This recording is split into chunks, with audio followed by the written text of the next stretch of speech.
so far, and what changes that the design team has been making. Not all of the updates are available yet, but they are working on some, and Patricia will walk you through some of that as well. So, ventilation facilities are a key part of any tunnel program and tunnel system. Within them are the fire and life safety systems that I mentioned earlier, as well as fans and other equipment. In the unlikely case of a fire in the tunnel, those facilities also provide escape paths for people and evacuation paths for people who are actually in the tunnel, but they also provide access for first responders here in Baltimore City to enter the tunnel in support of that emergency. That is in compliance with the National Fire Protection Association, or NFPA 130 standards. So just to kind of give you perspective on why ventilation facilities are there, that is what their purpose is. And the other information in terms of key facilities are on the screen. I don't want to go through all of those pieces, but it's all information that's available. I am going to go ahead and bring Patricia up. And where we are transitioning is we're talking about the outreach that's happened already on the ventilation facilities has occurred at the meeting dates that you see here. So the North Ventilation Facility we've talked about at September meetings last year. The South Ventilation Facility at those September meetings, but also in our February meeting this year.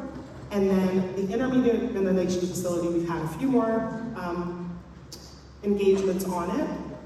Both in those meetings that were held in September of last year, one that was held last November, as well as January of this year. There was also a CHAP advisory review with the public process in March of this year. So there's been some changes to the design, and we're gonna have Patricia introduce herself and then walk you through it. Again, when we get to the Slido presentation, we're gonna tag team. Okay, great. That's not true. I did take a picture.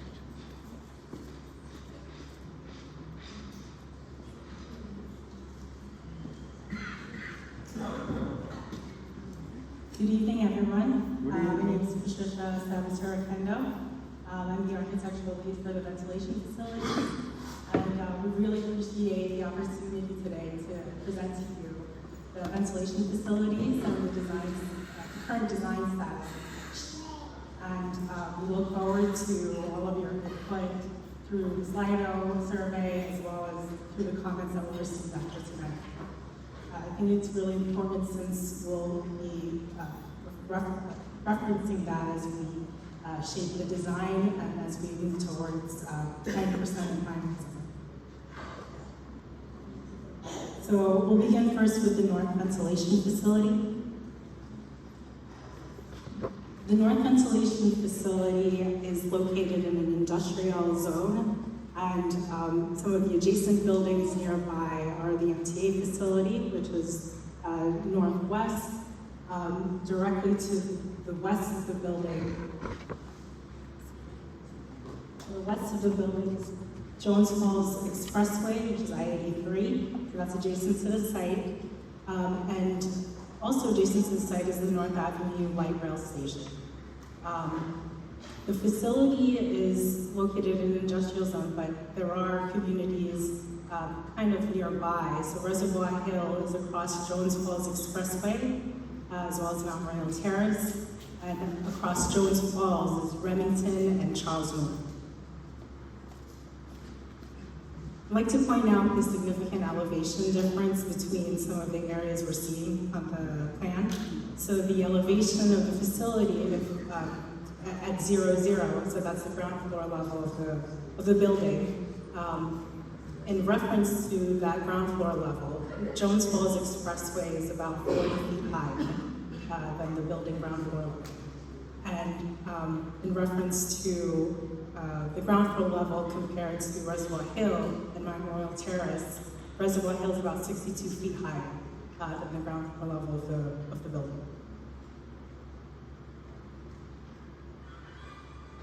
In terms of the landscape design of the facility, We were a bit limited here because the site is so constrained. It's very small and it's triangular. So where possible, we've incorporated some plantings at the perimeter of the site. We took advantage of some of the areas at the corners here. This is the MTA parking lot. That's directly adjacent to the site to the north. And the condition here is that I-83 is on one side, and this is ramp 6, which is the off ramp. We did focus on the development of this piece of land, which is higher,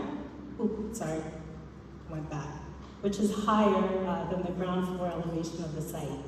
So there's a retaining wall on this side of the site, and so this is outside of that wall, and that's like higher, more to the elevation of I-83. So we did focus on the plantings at that triangular piece of the site, as you're approaching I-83, that would be, visually you would see landscaping first, and then the building as you pass by vehicle. We'll go through the design and development of the facility. And the materials chosen for the facility really reflect and were influenced by the industrial buildings nearby. And some of those buildings, one of them we're showing here is the MTA Maryland Central Light Rail Operations Building. So this building utilizes block wall, but also utilizes different types of metal panels, some corrugated in different colors, in accordance with their standards. So here we see yellow and blue being used for this particular building. So the selection of materials is similar in how we designed the facade of the NBF.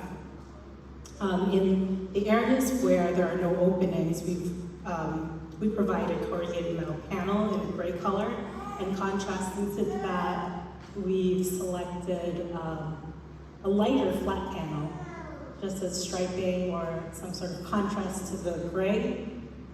The perforated metal panel is used where there are openings or where there are louvers. And in this example, we've chosen a copper color as an example of a contrasting color or feature color that can be used for the facility. So it doesn't all have to be gray or a monotone color. There could be a pop of color, and I think that's also one of the Slido questions that we'll see later. Here's a view of the facility from overhead, an aerial view from Jones Falls Expressway at the corner of that site. We've provided solar panels, and there's a solar panel system designed for the building and for all the other two buildings as well to help support the electrical load of the building. And these are the trees that we saw in the landscaping design. This is the corner of the site where we focused the development of the landscape mostly on. The next view is of the building from the MTA facility parking lot. This view shows some of the openings or the louvers directly connected to the tunnel ventilation system. So you'll see that we've located the louvers away from I-83 and away from that side of the building, and it's pointing towards the industrial area. This is another view along with Beacon Street from the light rail station with the NBF on the left. And here's a view of Mount Royal Terrace. So standing from Mount Royal Terrace in the center of the street, looking towards the NBF in the distance. So just the very tops of the building are visible if you're standing in the middle of the street. Now, this picture is taken when there's full foliage. So there's a lot of, you'll see a lot of plantings in front of the facility. It's probably a picture from the summer or spring. In the seasons when there's less greenery, you'll probably see the facility more. But due to the elevation difference, due to this view being 62 feet higher than the ground floor elevation of the building, you just see the very tops of the buildings. So it would be visible, but it is somewhat blocked, depending on from where you're standing and where you are on the street.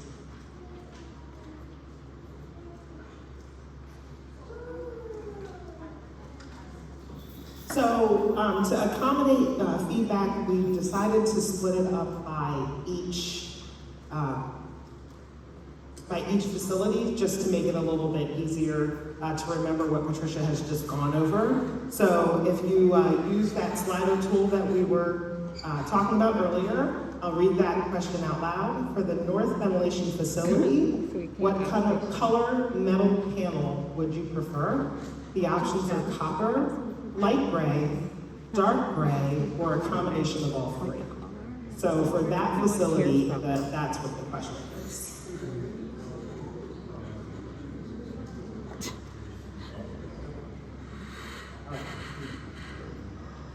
So I think I said when we got to around 30 would be when I would advance to that next question. So about 15, 16 at the moment. What if you have questions that aren't about the color? So what we did discuss at the beginning is that we have in the slider tool, there's a Q&A function there. If you have another question, some people have already started putting questions there. Post your question in the Q&A section, and then when we get to the end of the 3 ventilation facilities, we'll start answering these questions that are in there. About 23, so waiting on a few more folks, and then we'll start to advance, because there are several, I think there are about 5 questions on this facility.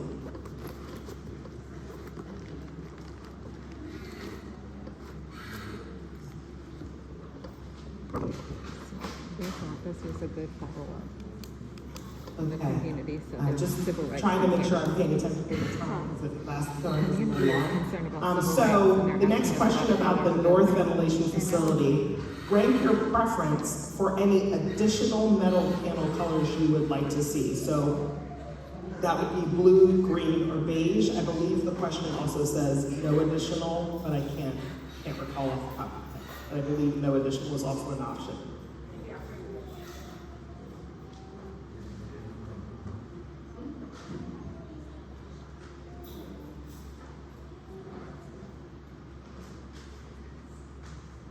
So about 10 folks have responded with some responses if there were additional colors.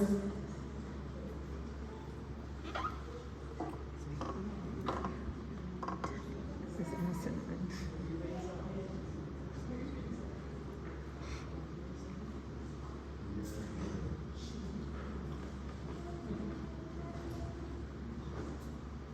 So I think I hear, but I'm not sure. So in the event that you don't have a device, what we were asking you to do, we raise your hand, we'll get you a comment form so that we can get that feedback for any folks who don't have a device to use the tool. And that'll just help us get through the meeting. All right. See about 21, but I'm going to go ahead and advance, paying attention to where we are in time. The next question, still on the North Ventilation Facility, Patricia identified a couple of metal panels. Which texture, what metal panel texture would be the preference? The choices were a combination of all, flat metal panel, corrugated metal panel, or the perforated metal panels. So this is actually something someone can do at home. But like actual substantive questions that we have cannot be answered at home. So why is our time being wasted this way? It's ridiculous.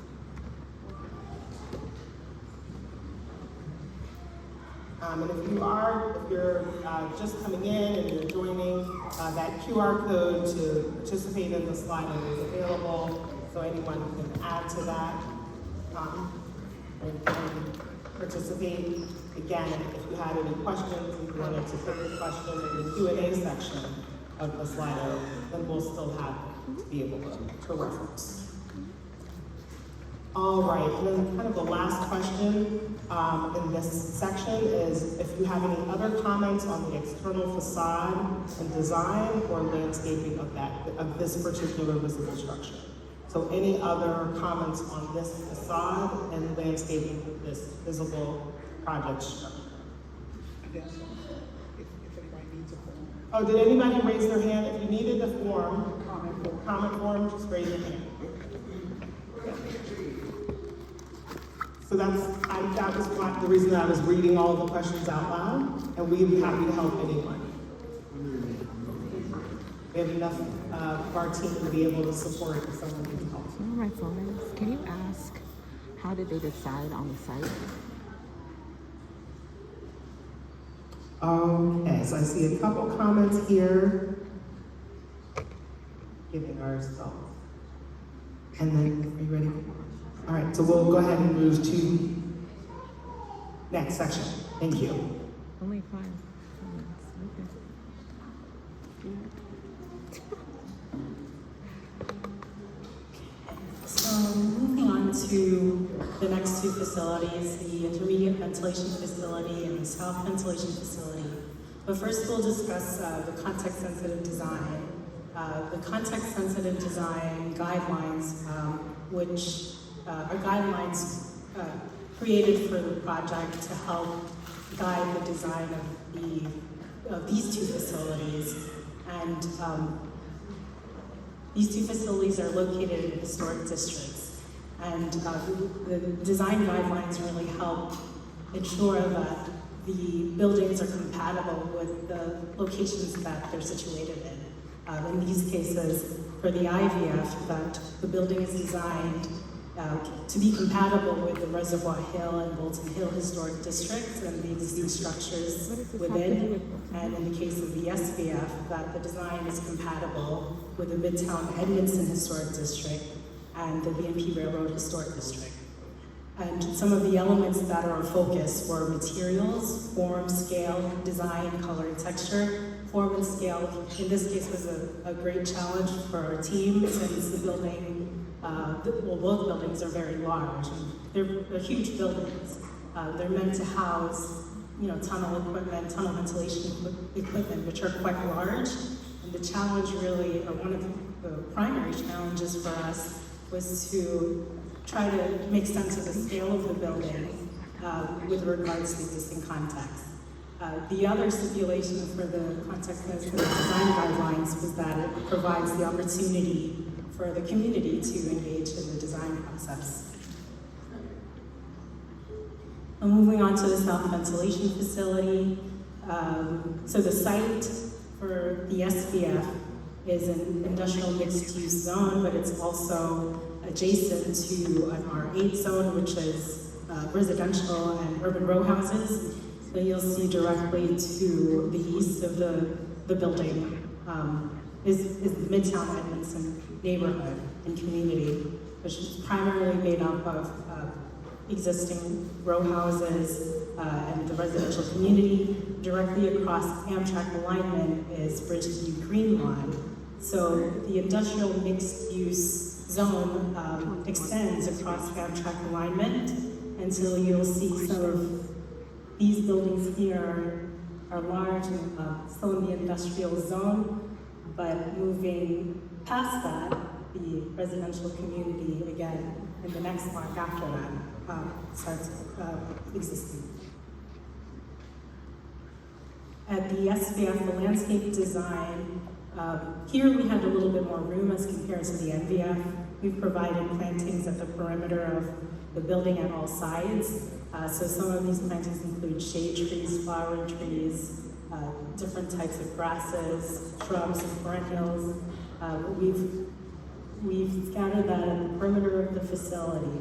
But really the area of focus of the design is at the area along North Payson Street, where we've developed quite a thick buffer and a landscape area that will provide a visual buffer, but also physical buffer between the building itself and the existing row houses directly across North Payson Street. And I'll kind of give an overview of the 60% design. This is the design that we presented in previous outreach events. So when we applied the context-sensitive design guidelines, as we were designing this facility, we looked at the existing row houses and some of the existing materials that were used on the row house, recognizing that there's different types of brick, different colors. There's also different types of details in the row houses here. Just wanted to point out that this picture, the third picture here, is of Edmondson, the row houses of Edmondson district. These actually are from Reservoir Hill.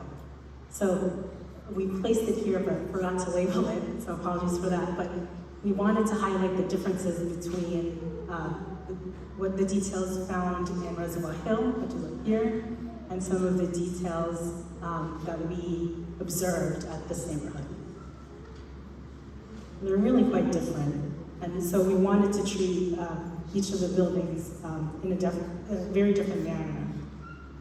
So at the 60% design, what we started to do with the large mass of the building was to start cutting it, or it's trying to segment the building in a way to cut back on the form and cut back on the size of the building visually.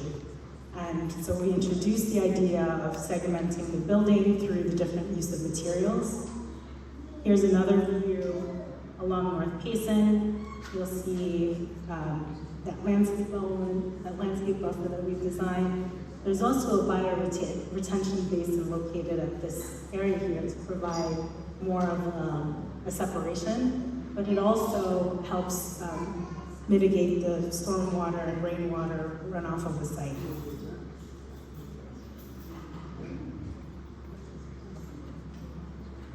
So from the recent outreach that we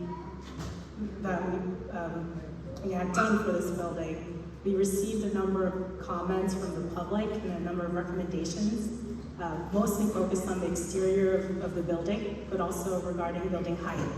So with the exterior of the building, some of the comments we received was to, in general, it was to make it look more like a row house.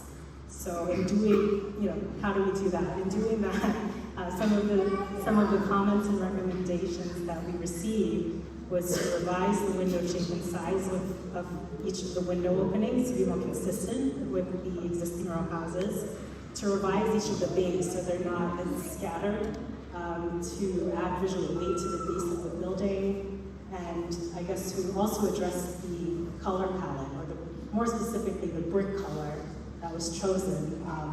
I believe it was common to revise the color so that it closely matches some of the brick, more specifically the salmon brick color of the existing row houses. And so we'll see some of that in the design in the next few slides. The last comment here, which is regarding the building height, we did recently receive a comment to further decrease the building height. So I guess just looking back at the development of the design from 30 to 60, we had already reduced the building height by about 9 feet. So, we recognized that the building was quite large, and we took a look back at the design to make more efficient the floor-to-floor heights of the facility. So we were able to cut back a total of 9 feet from 30% to 60%, so the design that you're seeing now. However, this comment is asking for a further decrease, so I think at this point it's still in progress, and we're currently trying to work through this comment to try to reduce the building height even further.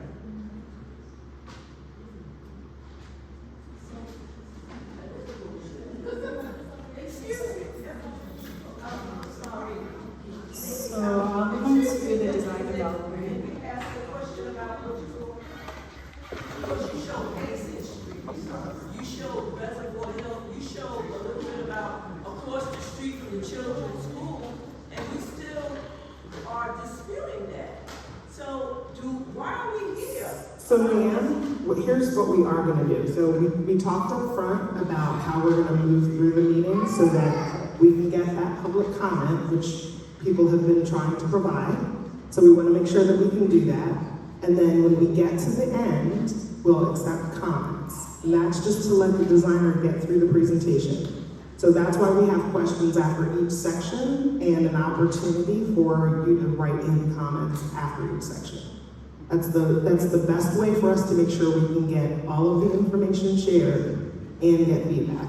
So I'm just gonna ask that you hold your question and let her have the opportunity to at least share the design with us. Who is it best for? Is it best for the community? I don't think so. We can't say anything. Why? Because of the complaint, we can't seem like we're harassing. We're not. The design development of the South Bend facility.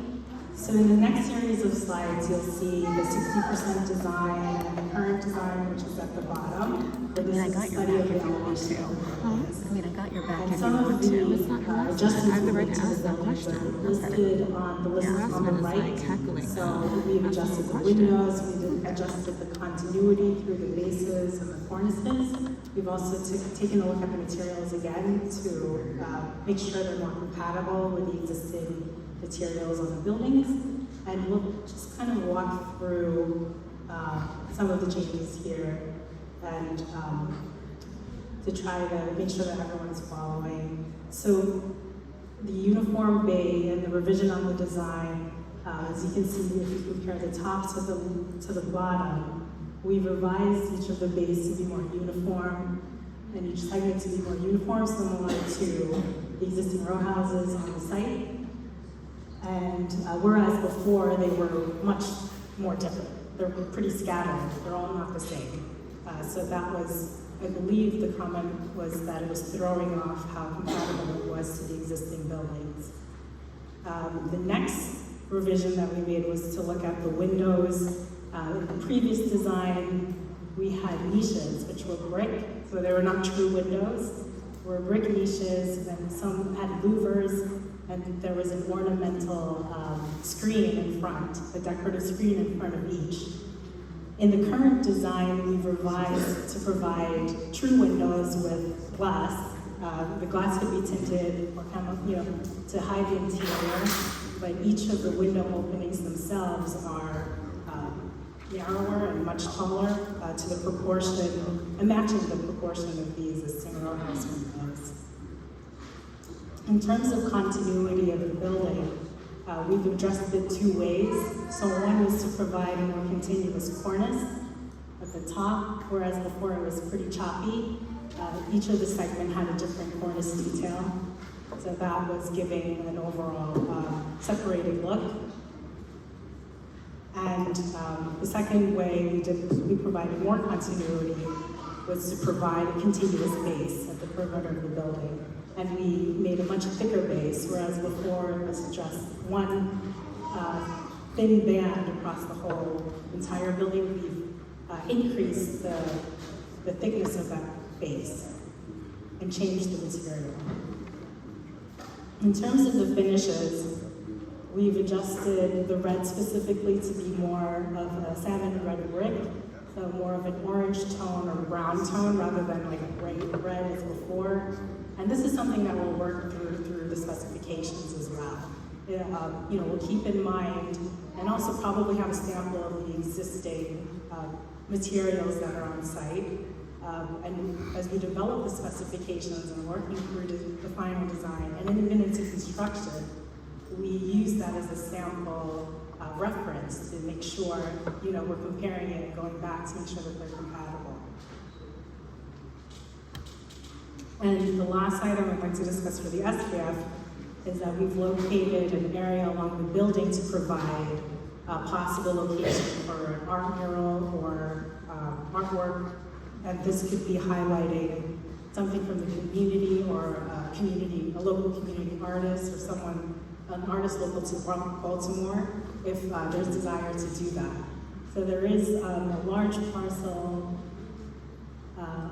a large piece along one side of the building that is a possible location for that if there's interest. So the graphic you're seeing here is just an example. It's not what we're proposing, but it's meant to depict where the artwork would be placed. Here's a view of the SVF, the new design. Another view. And then here's a street view of the SVF standing on North Payson. You'll see the building on the left here, and that's the landscape with the bioretention basin. And in this view, you're standing on Mosher, and so the SVF is on the right here.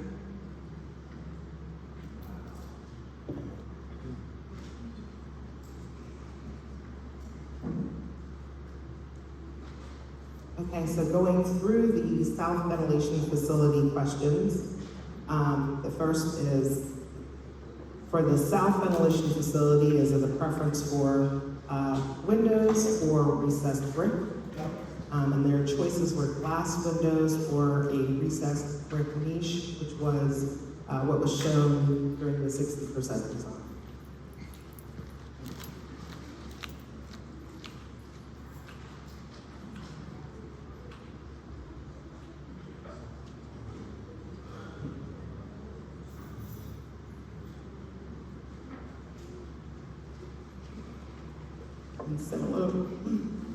And similarly to the North End facility, two things. One, you can continue to put questions in the Q&A, so we appreciate everyone who's doing that. And the second is the last question in every group of questions are kind of open comment around that particular facility. The next question for the south ventilation facility still, which of those window arrangements did you prefer? Which were the vertical windows or more square?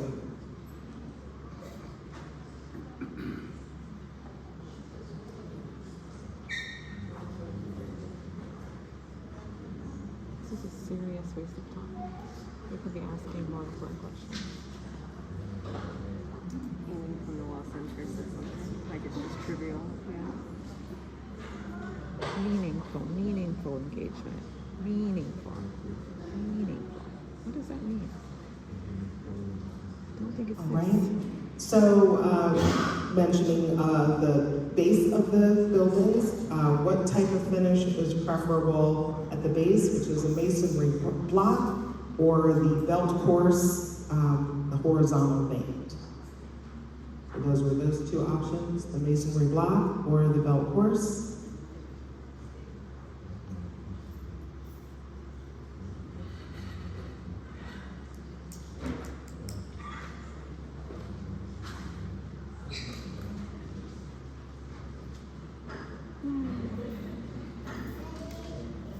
And then, again, at the South Ventilation Facility, interested in seeing mural or public art at or on the building. So it's kind of that public view space on the building or located at the building for a mural or public art.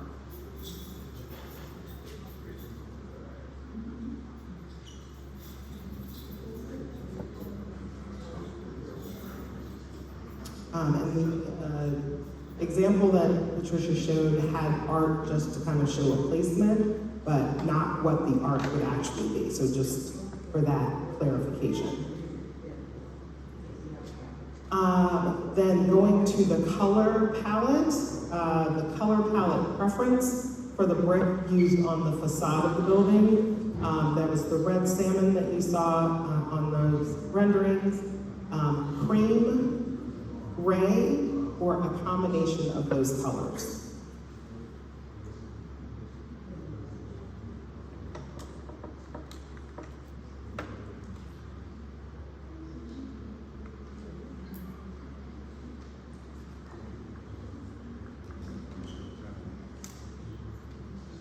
Next question. So for the windows, the window treatment is, do you wish to see ornamental grills in front of the louvers included as a window treatment? So as part of it, would you want the inclusion of those, the grills, ornamental grills? So the options are with ornamental grills or without.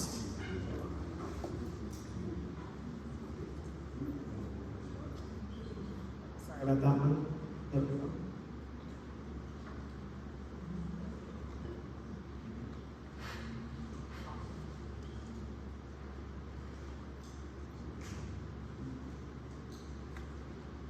The next question, and I think this is the last question in this section before we get to the intermediate vent facility. Any other comments on the external facade design and or landscaping? So either the external landscape and or the landscape of this project structure. So any comments on that?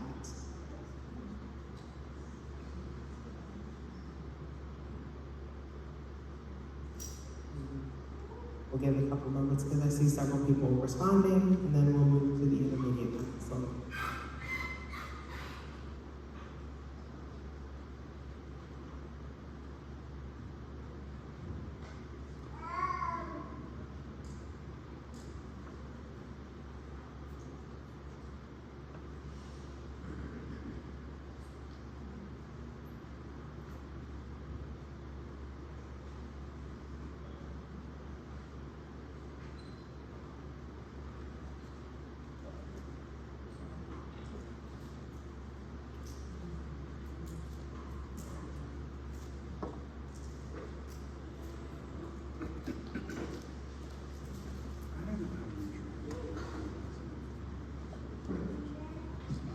Okay, so we'll move on to the intermediate ventilation facility.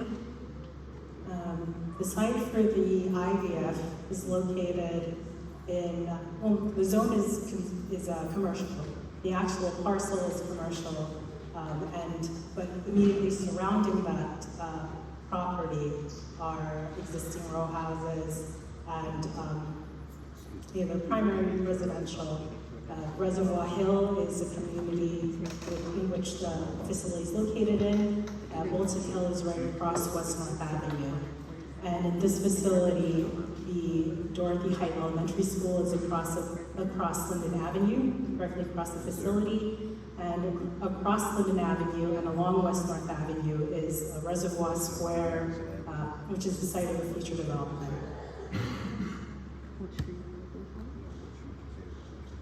At the 60% design, and even leading up to the design, we looked at, again, the context-sensitive design guidelines. Some of the elements that we focused on were similar to the SPF, but here, the materials as well on the existing row houses. So the different types of brick color were observed here. It's similar to the SPF, but there's also very unique differences. Here we have rusticated stone. There's also more detailed work on the buildings. Some of them are terracotta panels and friezes. And the buildings also have a very particular detailing on the window treatments and the cornices. And there's also an undulation or 3D effect of these facade projections.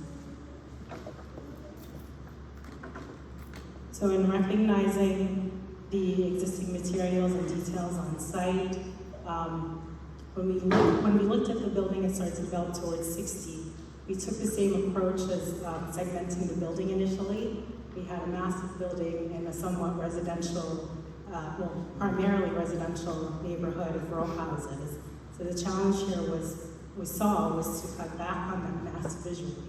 And so we applied the same concept of segmenting the building visually, so that was our first instinct, was to try to divide up the building. And as you see, there was not as much ornamentation yet here developed. We took on the approach of developing this towards more of a contemporary or modern approach initially, but again, there was a lot of hesitation because we understood that the existing row houses were directly adjacent to this facility. So I skipped through some of these views, but in focusing on this view, one of the changes that we made to this building, which is quite significant, was to reduce the height of the building about 14 feet and 2 inches. So more than a story is what we reduced to make sure that it's within the height of the existing row houses. Initially, it was much higher. It was like more at this line, like a full story higher than the existing row houses. So we took a lot of drastic design measures to ensure that it's within the height of the existing buildings. We went through a number a number of outreach events. We received public comments and recommendations through those events, but also received recommendations by participating in the CHAP advisory review.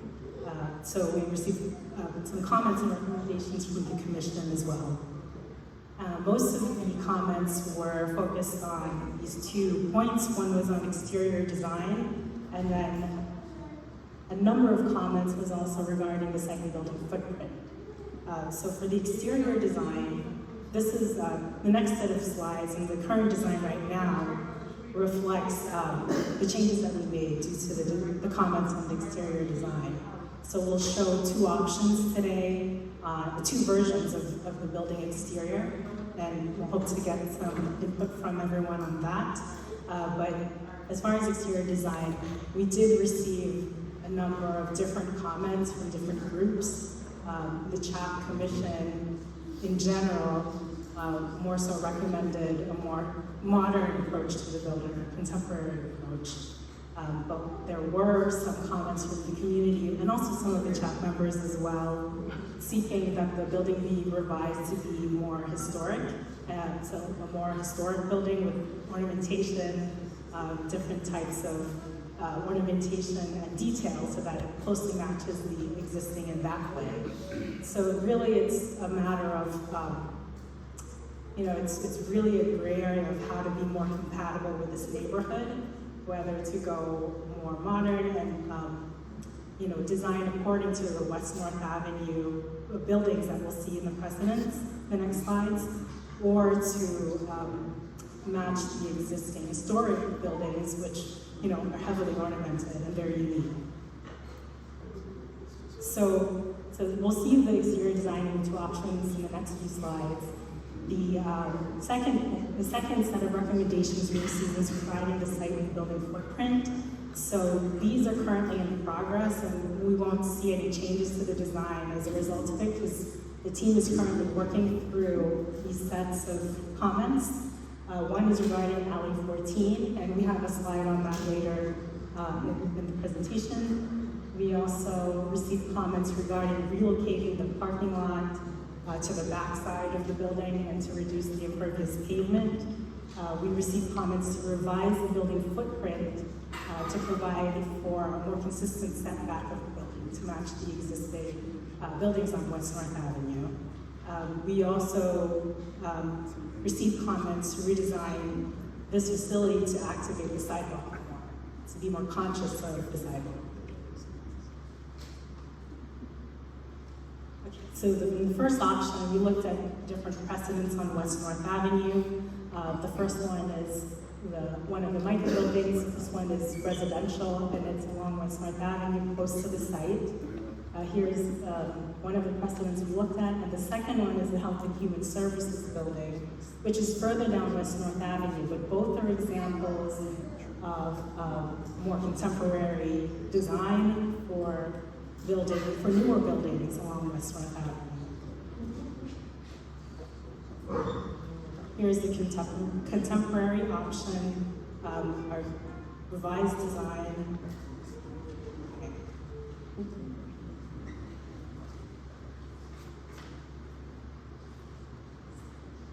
So here's the elevation of one of the options. We've completely simplified the building, and we'll kind of walk through the changes similar to what we did with the SBF. Here we have more uniform bays. We address the materials to be more simple. We've chosen one brick and one contrasting metal panel. We've addressed the window size and shape as well. So they're still in groupings, but they're more vertical groupings. And each of the window units are narrower, and they're not as square, so that's one of the biggest differences between the two. And here's a comparison of the 60% to the current design. 60% on the left, and the current option 1, which is more contemporary on the right. I'll move on to option 2. So the second exterior design option, we looked at some of these precedents and other similar buildings as well. the park terminal facility, which is an example of a building that's non-residential and within the community, within Reservoir Hill, non-residential. It's, was a previous garage for, I believe, streetcars and that system. So it was, developed for that and currently houses the utilities of the city and that group of the city. So an example of a building that's non-residential and still historic.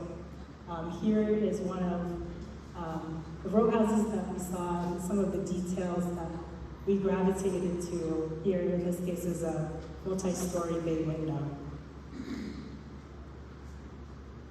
So here's a rendering of the option 2, which is more historic. And here's the facade of the more historic option. As you can see, it's much more detailed. We've adapted some of the details from those examples that we saw.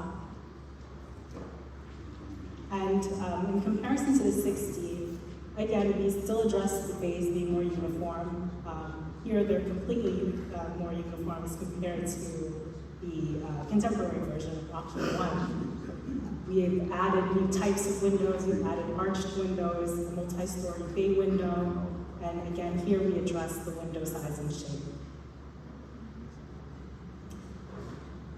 Here we chose a more simple palette, so brick and metal panel at the bays. We've also chosen stone base and large stonework around some of the door openings. Here's a comparison between the 60 on the left and the current option 2 design on the right, which is more historic. And then this last image is a comparison of the option 1 and option 2.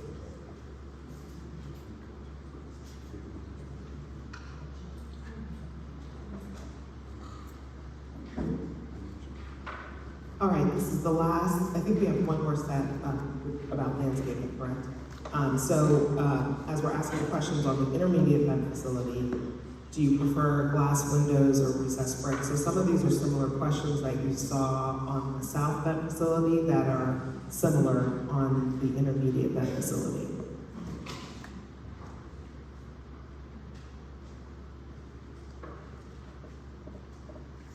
All right, I'm just trying to be a little close attention to the time.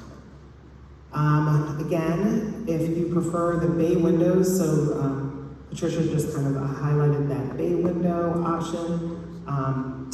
The color preference with choices would be black charcoal, cream, olive green, or prefer without the bay windows. So this kind of helps us capture whether there's a preference for them or not, and then some color options there.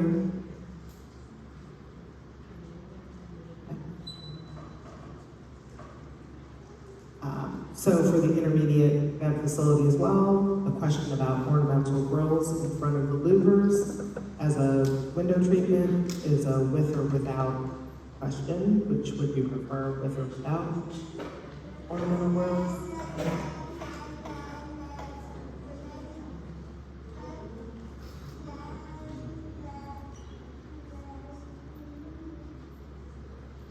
And then again, the question around public art or a mural located at or on that facility.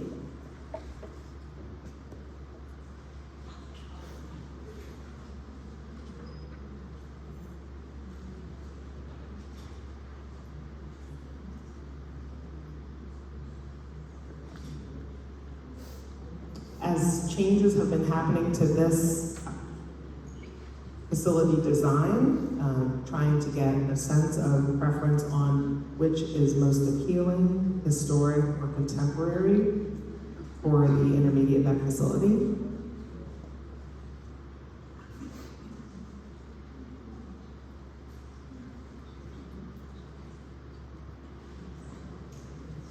And then any other comments on the external facade design of this particular facility, the intermediate vent facility?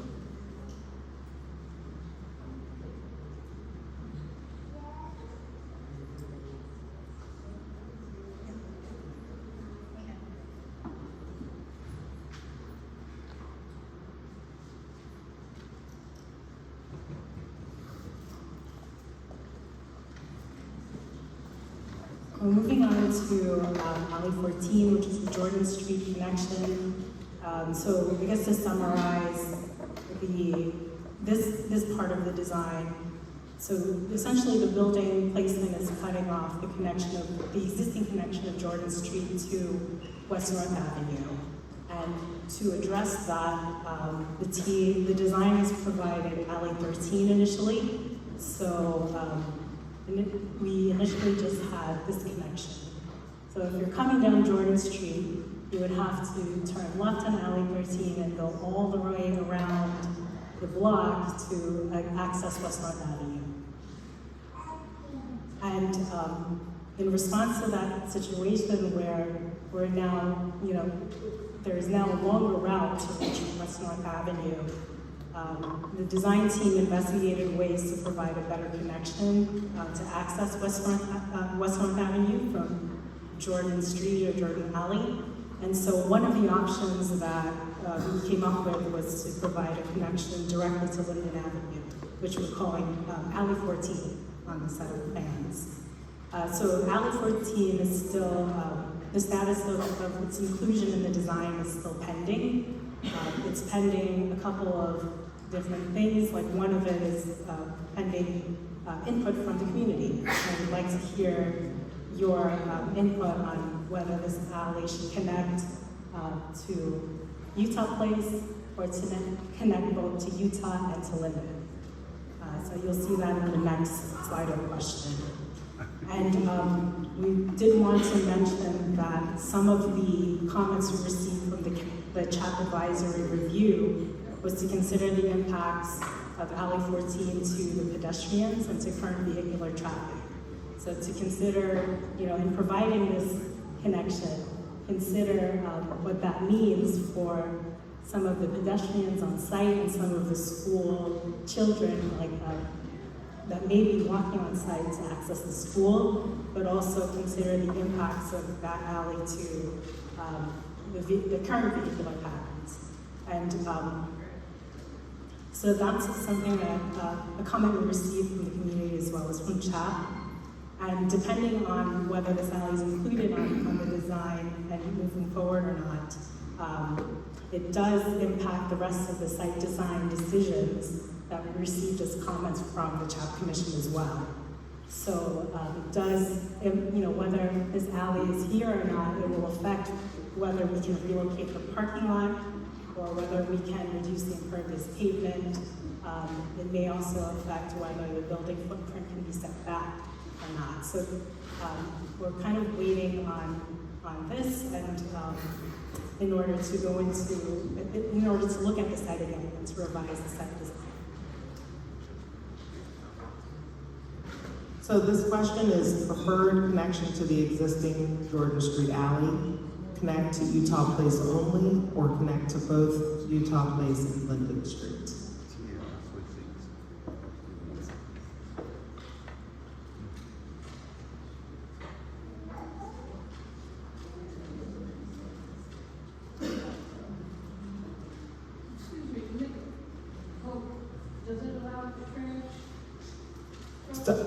I hear the question about trash. We're going to make sure we answer that because that's one very key question, but that is part of that consideration for this.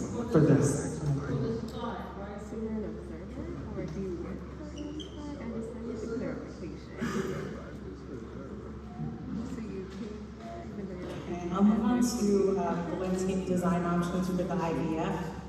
And the first option, we looked at this precedent, which is located on the corner of Pratt Street and South Calvert Street. This is near Inner Harbor. Here is an example of an open plaza, essentially where different functions can take place. There could be different pavings and different functions depending on the event that there's different events that can take place depending on community events as well. So in this option, and one of the changes that we actually did as a design team was to revise the placement of this fence line. You'll see that in this option and the next option. So this fence line has been, initially it was at the property line here, but we've set it back in order to open this corner for possible public access and as a essentially like a developed landscape element in and of itself. So we have an opportunity here to provide a similar condition like a plaza, similar to the last precedent that we saw. So this is option one. And then the second option is again, we looked at the medium of Utah Place. So this is near the site. This is a Victorian, what we say is a Victorian option or more historic option where we have a focal point in a very formal garden setting. So as we applied that concept to the site, we could develop this as a focal point, whether through mosaics or different types of paving, or there could be a statue or a shrub or signage. You know, those are just examples of what we could place there.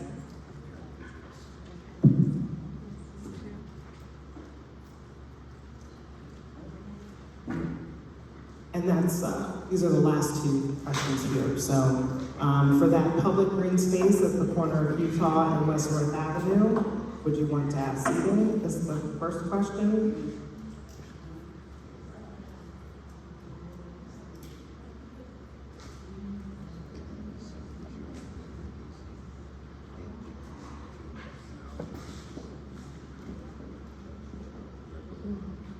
And then would you want that to be developed as a gateway entrance to the community at that same green space at the corner of Utah and West North Avenue?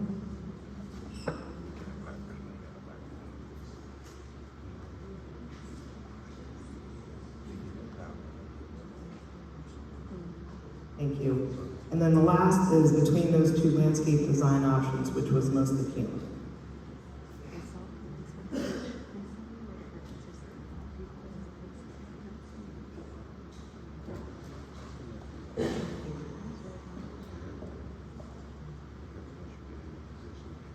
All right.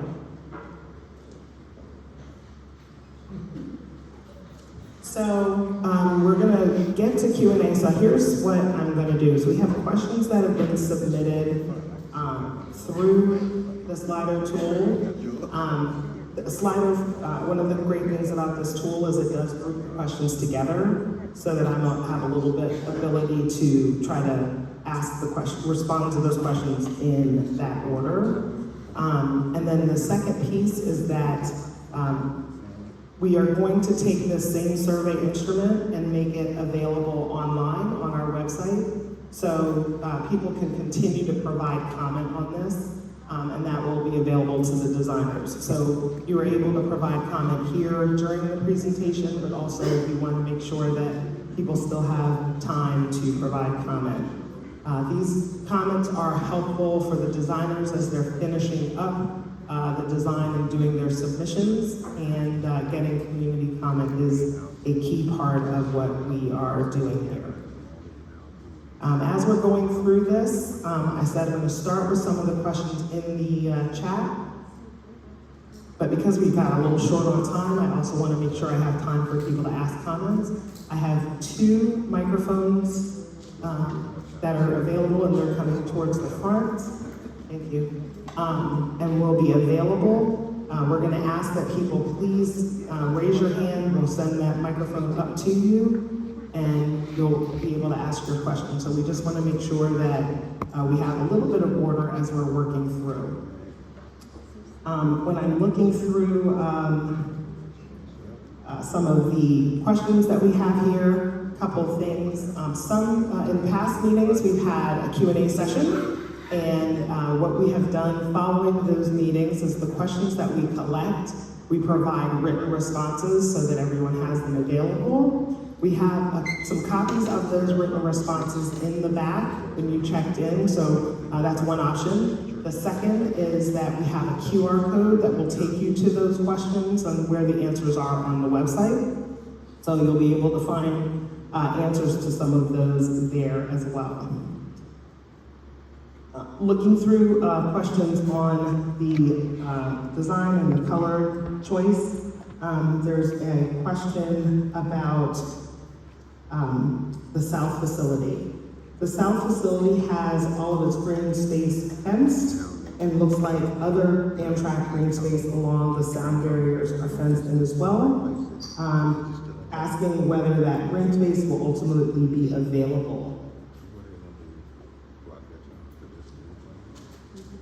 So regarding that green space at the south, yeah, we understand the request to begin open similar to the IVF, and we'll look at ways to do that. However, taking a look at it already, we already looked at that. Because of the bioretention base in place there, we're a little bit more limited in space at this facility.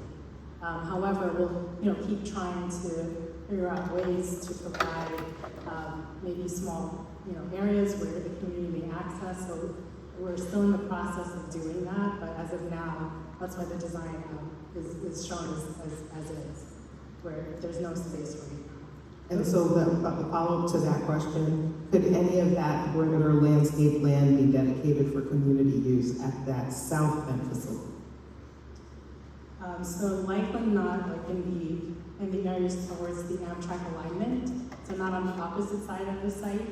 But again, similar to my response to the first question, we'll take a look at that North Payson side again to see if we can do anything to possibly set the fence back there if it's possible.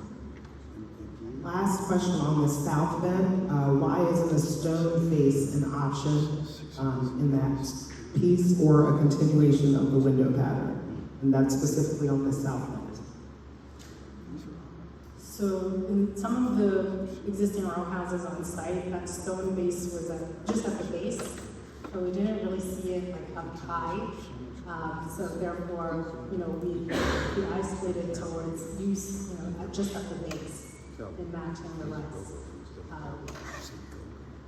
And that's the reason why it's not throughout the whole. Thank you. All right, just trying to make sure that I think one of another general question about the ventilation facilities, I'm trying to make sure I can get you to answer those questions and then we can get to some others, so I'm just trying to go through quickly. There's actually a voting feature for the questions. Can we run through the ones that were published, the most likely people that were present? I'm actually trying to find that, so bear with me. Okay, it's grouping the questions, and that's what I'm answering, north, south, intermediate, so I can get Patricia answer. So the top one on the north, looks like north fence is being constructed in a currently forested area. Is there a plan to reforest other areas in Baltimore to mitigate for forest loss? So it's the facility is located in that patch. It is a forested area in a patchwork between highway and roadway, small patch. And so we are removing that, providing landscaping at the perimeter.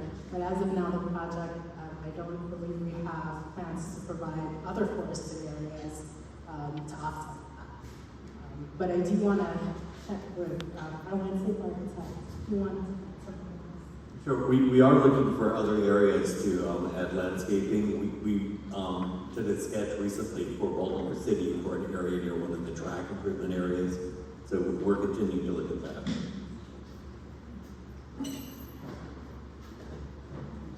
I'll just add too that we are working on a forest conservation plan that is part of the commitments that were included in the record of decision from the EIS, and that will be looking at opportunities for reforestation as mitigation as well as prevention.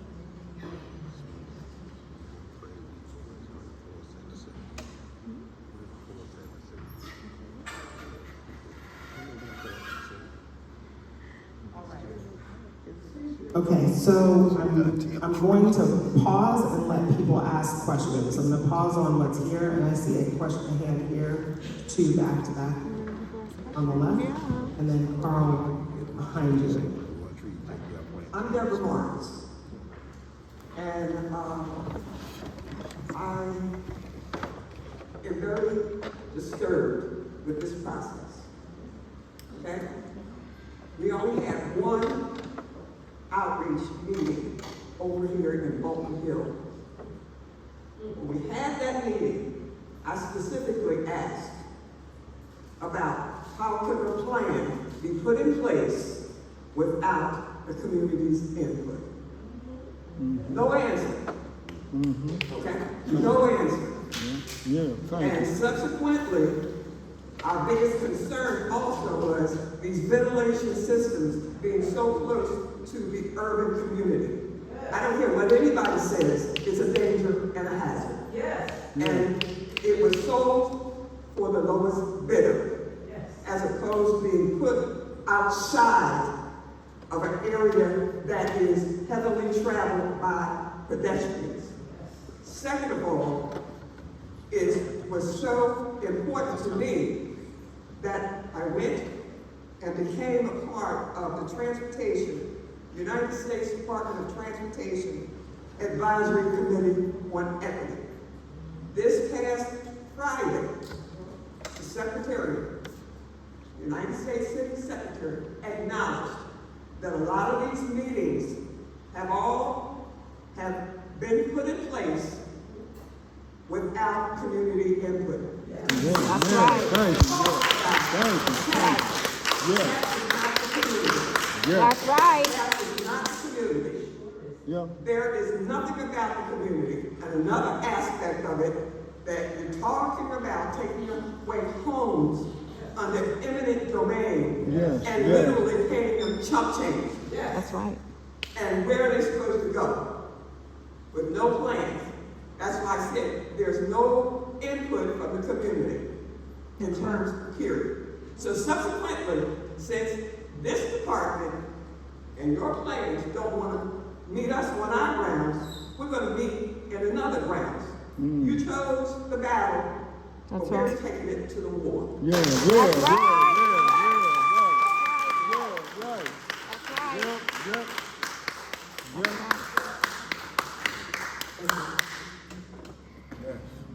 have a couple of comments. My name is Joan Quinn, and I'm a 20-plus year resident of Reservoir Hill. To follow up on her contact concerning CHAPS, unless CHAPS has installed some type of penalty at this point for not keeping the things as they are supposed to look in the Reservoir Hill, the outsides and exteriors of the houses, they have never had a penalty for doing what you want to do on the outsides, the exterior of the house. So I don't know how CHAPS would have any involvement whatsoever at this point. Question, how does the SB1 impact the elementary school and the children? Yes. How does your design impact the property values of Reservoir Hill? That's right. What impact does your facility have on the development taking place between Linden and Park? Have none. Okay, so I've got to remember the order. The very first question was Carl. You said it? So crazy. The first question was, no, it says SDF, right. Does not reflect the current row houses. How can CHAP enforce the design recommendations? That was the first question. That's not the order it's in, so I read the first question. Go down to where it's impacted Reservoir Hill. Okay, thank you. How does the SBF impact the elementary school and children? So it's the facility closest to the elementary school is the intermediate ventilation facility, the IVF. As part of the environmental study, the information that we've provided previously explains what the emissions are as part of that facility. The number one piece of information is that as in regular operations, that facility does not operate. The second part, so in normal operations, just every day, that ventilation facility isn't functioning. So if they have an exhaust, it's not going to impact what's under the school. Under normal operations, there's no facility, and I'm waiting for, The only time it exhausts is if there was a fire. That's what we're concerned about. They just had an accident. They just had an accident. A fire in the tunnel I don't is know when very fire's gonna be. unusual. You may never have one in two. It never It's been a fire. happened in the last 10 years. It happened. It happened. Where you been? We're only able to, we can't hear when everybody's going, so I want to make sure that You know, we are experts, so if I say something that is not correct, but when there is an emergency, the school will be evacuated, so no one will be in the school. We're talking about an emergency that will never happen. No, it will not. Oh, yeah. It's But a when there is an Man, emergency, the school will project. be What are you evacuated. That is the talking first about? thing that will happen. So I just, I don't want You don't to. live- You let the school know when you tore all that stuff down and all of that. That's right. And all of that debris went off to the children when they were in the school. You didn't even have a decency to let the school know you was tearing down bruises and all of that stuff. That's several right. months ago on North Avenue. That's right. So what kind of reassurance and trust I'm do we gonna- have in case of an emergency? I am going to correct that because that's actually inaccurate. It is not. as It is true. It is true. so, It is true. so I'm gonna go ahead and give the accurate information so that that's important. So every time we have had the start of any new activity, the adjacent properties are notified every time. So it's a combination of tools that we're using to notify, but every time we have any activity, the adjacent properties are notified. It's a combination of door hangers, Daryl was in the- email, no, he was not. phone call. It's a lie. It just varies. So depending on what it is and who the contact person is, we have contacted every property prior to starting any work. That's not It's true. not true. And I'm, It's just not. Information is through RATT and keeping my own interest about what is going on in Reservoir and Hill. so let me clarify adjacent. So I think that might be a little we bit can helpful. say it now, So right? as we're doing that work, as we started any demolition work, the houses on that same street is who I'm talking about have received door hangers or direct notification. So the people who are directly adjacent to that work, so the school was one that was notified of that work, and that was actually a person going to the school facility. So I want to make sure that people understand that that is an accurate, that's the accurate part is that we notify every time. So the principal's lying? Can you go ahead and finish my? Yep. Okay, So the just principal's wanted- lying. That was one piece that I thought I would clarify. And so the question was the impact of elementary school and children. The start of the answer, thank you for providing. The other is that the tunnel is being used by electric passenger vehicles and not diesel. So the second part that many of these questions are going to is what's being emitted. So it's not diesel fumes coming out of those facilities. How does the design impact property values? Was the second part of that question. It is, I'm not sure who the right person is. I can address it to an extent. It's a commercially zoned property, and it is still in a commercially zoned building, in a commercial building. So there should not be any impact on property values around. You're talking about your. Wait a minute. There would be an Huh? impact on your What do you mean? No impact? where that structure sits. How about residential? And you saw, because you're talking right through your property. What that mic at? It's on, but I think she was referring to is that it's on that North Avenue commercial It's corridor. replacing another commercial building. The buildings that were sitting there today, Mercy Medical, Absolutely, they were, because there was a liquor store, a smoke store, and some medical facilities. And that was North Avenue. it's the same space. No, I beg to differ, because the Utah place is not the same as North Avenue. It's on North Avenue between. Right. Fine. But also, what about the development that's taking place right now between, I think it's Linden and. That's right. And North Avenue. Those are townhouses being built on commercial space. Yeah, right. Yeah. What's the impact there, as well as Druid Hill Park's renovation to lead into the neighborhood, which will impact Utah and Madison and Linden, because they're proposing $1 billion investment. I'm not sure who she's pointing at. And on the other end, we've got $1 billion investment on the other end that's commercial. Utah is residential. I would not have moved there 20+ years ago in a commercial district. Chaps had regulations at that point, but they also had no penalties for you doing what you wanted to do at the front. Well, we are not building a commercial building. We're not constructing a commercial We're building. not constructing a residential either. If I can finish, if you'll let me finish my statement, we're not constructing a commercial building in an area where there was not already a commercial building. So what? You're also constructing a building That's vented. detrimental impacts. I was just trying to answer your question. Well, you did. I'm sorry. That's all right. Is it here? It was this gentleman here. Oh, wait, him. He's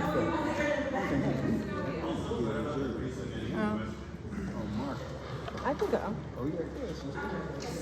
I can go. Okay, I just didn't see. Hi. Oh, wait a minute, got another question. Huh? Yes, I would like to. Are you getting this on camera that he's not giving you the mic? Can I have the mic? Okay, she pointed to one of you. Yes, me. Can I have the mic? I'll wait for them. First question that was asked, and then the question that was upvoted by various people. I'm just going to read them. The very first question that was asked by Barbara was, how has the Key Bridge collapse impacted Amtrak's planning for the program? Has the Amtrak team met with the Department of Transportation to discuss the bridge collapse? I'm going to wait. I'll answer. Hold on just 1 second.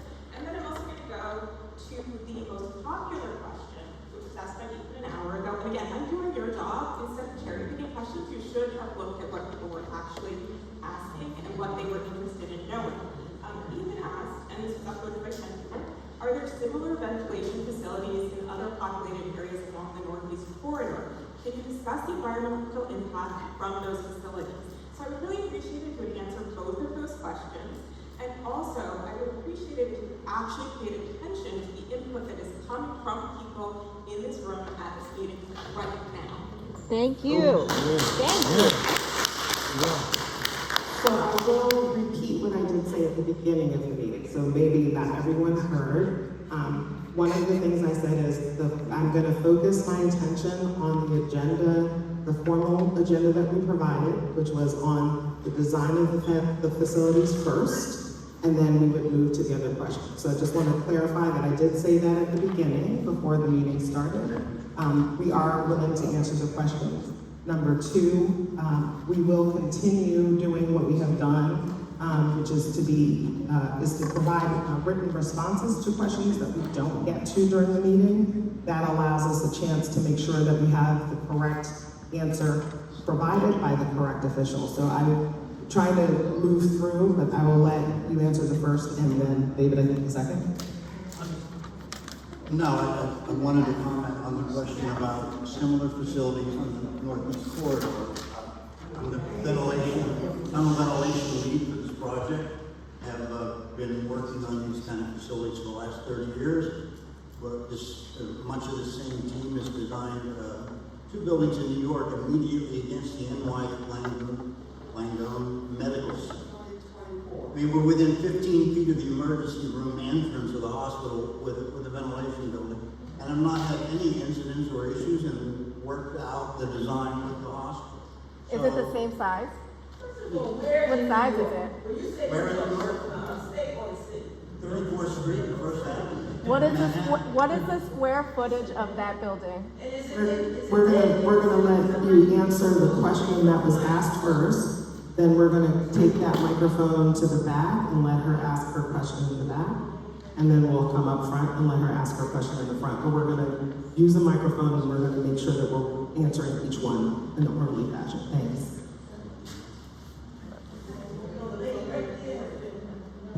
So you didn't answer her second question. So the first question was if there was any that existed. And then, so on the Key Bridge question, these are very different types of facilities, right? One is a bridge and one is a tunnel. And so we don't have that kind of different conversation. Don't know if you have a different response as it relates to the Key Bridge. So you're saying that you had the bridge, since the collapse of the bridge, you had no conversations with DOT? Huh? No, I'm not gonna say we have not had conversations with DOT. We have not had conversations about the Key Bridge. Is that an accurate statement? I'm looking to anybody on the design team. No. You don't know? No, so right now we have. So I can't, I'm looking at the people who would have had that conversation, which is why I paused. What your question is have we had a specific conversation with the State Department, which would be state and federal, right? Federal and state around the Key Bridge as it relates to the Frederick Douglass Tunnel, is the question.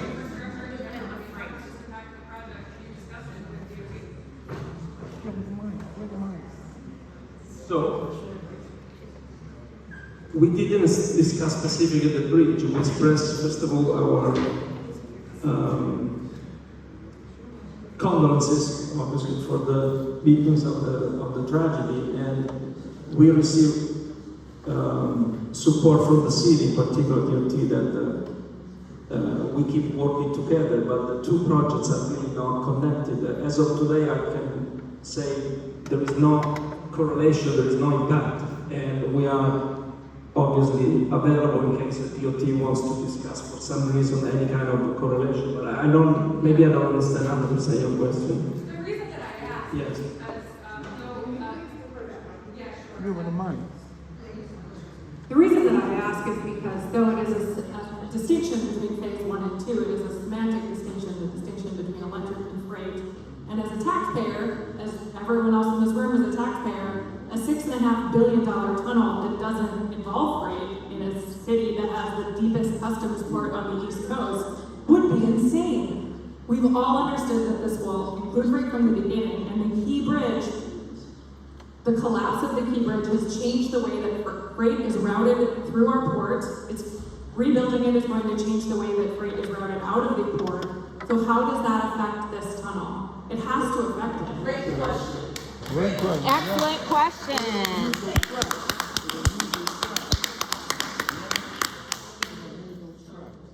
So the tragedy of the bridge doesn't affect what we are planning to do, building phase 1. There is no effect, we're not changing anything because of the Phase tragedy. 2, Luigi, phase 2. Yeah. Phase 2 is not... The Northeast Corridor Futures Program, the Northeast Corridor Infrastructure Master Plan from 2010. I'm gonna ask that you speak in a microphone. That's the only thing I'm gonna say consistently is that everybody is here. But there was a person, so I'm gonna ask you to pause. There was a person who was waiting for the microphone, and then we'll come up, which is the order I had said a moment ago. Thank you. I have 2 questions. First, who is deciding, how are you deciding what the meeting topics are for these community meetings? Thank you. It feels as if our voices are being managed and muzzled, rather than actually making space to hear about what our actual concerns are and to provide adequate responses in the form of making changes that address our concerns, which is what a legitimate community engagement process looks like. That's the first question. Second question is more of a concern that we're going through these designs and being asked to weigh in on designs when the actual concerns that we have about the events are not being addressed adequately. I don't care if it's going to be windows or bridges. Yeah, thank you. That's right. Yeah, right. Thank you. Thank you. The possibility of freight going underneath our houses. Correct. The Thank line you. is going to go directly underneath my house. I'm in the middle of the intermediate vent and the north vent, and I don't want the possibility of freight. Talk about electric and how electric is in phase 1. We would like a commitment of no freight underneath our homes. 2, we don't want to vent across the street from a school, any school. And 3, we would rather have a less expensive and more equitable route for the town. That's right. Which I've said many times, shortest distance between New Point is a straight line. There we go. That route that's going through our neighborhood is inequitable. That's right. And the location of the route impacts where the event is going to be and makes that event have to be in our community. And so it is relative to this conversation about the event. These are concerns that we have. We don't care about the design. Correct. So I'm going to try to remember the order. The first question was who's making the decision on the topic of the discussion. That's part of our process. So we have held a number of meetings over the course of the program. Some of the early meetings were intended to have dynamic conversations on the entire program. We were unfortunately unable to get through some of that in terms of having a dialogue. And so we still have to continue moving forward with the process of the design. So we held meetings where we did hear questions from the community. It's not true. I can say it out loud. In saying that we only felt out about the meetings when we was giving an offer to dig under our property. That's we did not have any knowledge of a tunnel being built or done or anything. I don't need a mic to say that because it's not true. That's right. And I backed out. When FedEx came to my house with a package, said we offering you $7,000 to dig under your property. Wasn't no meeting there at all, no negotiations, nothing. And it said if we did not settle for that, it's going to be eminent domain. Come on, stop with the lies. And I can back him on that, yes. That's right. I can back him on that. Nothing was done. I can cheat him on that. Nothing was done. So I mentioned earlier that when we've had each of these meetings, we have questions that have come in from various communities. And as we've gotten those questions, we have published the responses to every question. Those responses published, mentioned, are in the back, and they do answer a lot of the questions that have been raised in the Q&A. Part of the reason that I was elevating some of the questions that I was in terms of moderation was those were questions that had not been asked before. That's really in an attempt for us to make sure we're answering some of the questions that are required as part of the design process. Snow job. No peace. Snow job. No justice. No peace. Right. No justice. No peace. No justice. No peace. No, I had a question. No, we got questions. Thank you. I am so pleased on behalf of the Reservoir Hill Association to announce that the U.S. Department of Transportation is opening up an investigation into Amtrak's racial discrimination against our community. Woo!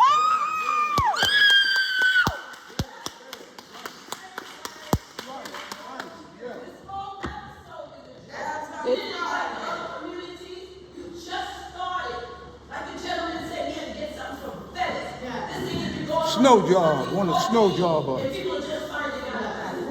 snow job. Shame. Hawk construction. Yeah. Shame. Yeah. Take all of it and go. It's not over. Yeah. It's not. We say the same thing. We started the meeting talking rhetorical stuff about what it's going to look like, and we ran out of time for our bad work. You set it up again and again, the same old way. We know what you're trying to do. It's not an all black community. Yeah. It's a community. Community. Doesn't matter. Everybody's involved.